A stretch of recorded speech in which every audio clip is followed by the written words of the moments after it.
নমস্কার বন্ধুরা, একটু ভিন্নতার সাথে বানানো বাঁধাকপির দারুণ স্বাদের একটি রেসিপি আজ আমি আপনাদের সাথে শেয়ার করব, যেটা গরম ভাতের সাথে মেখে খেতে খুবই ভালো লাগবে। তাহলে আসুন দেরি না করে দেখে নেওয়া যাক সম্পূর্ণ রেসিপির প্রস্তুত প্রণালী। ভিন্ন স্বাদের এই বাঁধাকপির ভর্তা বানানোর জন্য প্রথমেই একটা কড়া ভালোভাবে গরম করে নিয়ে দুটো শুকনো লঙ্কা, হাফ চামচ কালো জিরে এবং 5-6 কোয়া রসুন দিয়ে মাঝারি আঁচে অনবরত নেড়ে লঙ্কা ও কালো জিরে একটু মুচমুচে হয়ে রসুনের টুকরোগুলোর গায়ে হালকা একটু লালচে দাগ আসা পর্যন্ত ভেজে সবকটা শুকনো লঙ্কা এবং অর্ধেক পরিমাণে কালো জিরে তুলে একটা পাত্রে রেখে দেব।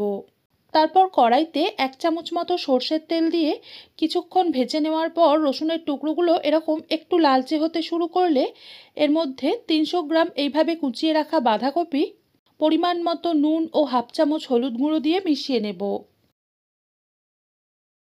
এখন মাঝখানে একটু জায়গা ফাঁকা করে নিয়ে এর মধ্যে 100 গ্রাম নুন ও হলুদ মাখিয়ে রাখা চিংড়ি মাছ দিয়ে বাঁধাকপির সাথে কিছুক্ষণ ভেজে নেব। অর্থাৎ যতক্ষণ না বাঁধাকপি থেকে বেরোনো জলীয় ভাব বা ময়েশ্চারটা শুকিয়ে বাঁধাকপিটা আধসিদ্ধ হয়ে আসছে ততক্ষণ পর্যন্ত রান্না করে নিতে হবে। এই পর্যায়ে বাঁধাকপি আধসিদ্ধ করার জন্য একটুও জল দিতে লাগবেই না।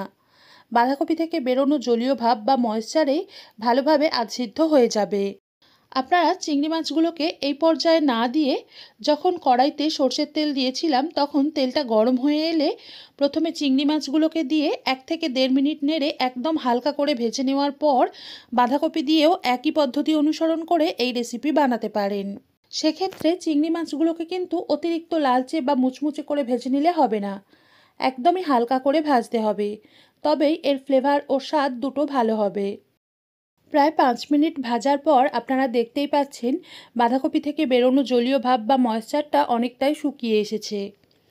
এই পর্যায়ে অল্প অর্থাৎ আধখানা ছোট সাইজের টমেটো দিয়ে মিশিয়ে 1 মিনিট মতো ভেজে নিয়ে টমেটোর টুকরোগুলো একটু নরম হতে শুরু করলে হাফ চামচ চিনি মিশিয়ে গ্যাস বন্ধ করে একটা মিক্সির জারে ঢেলে শুকনো খোলায় ভেজে তুলে রাখা বাকি অর্ধেকটা কালো জিরে ও সবকটা শুকনো লঙ্কা, 1.5টা কাঁচা লঙ্কা, 1 টেবিল চামচ কাঁচা সর্ষের তেল এবং একদমই অল্প অর্থাৎ 1 টেবিল চামচ মতো প্লেন জল দিয়ে একটু ঠান্ডা করে নিয়ে মিহি করে বেটে নেব।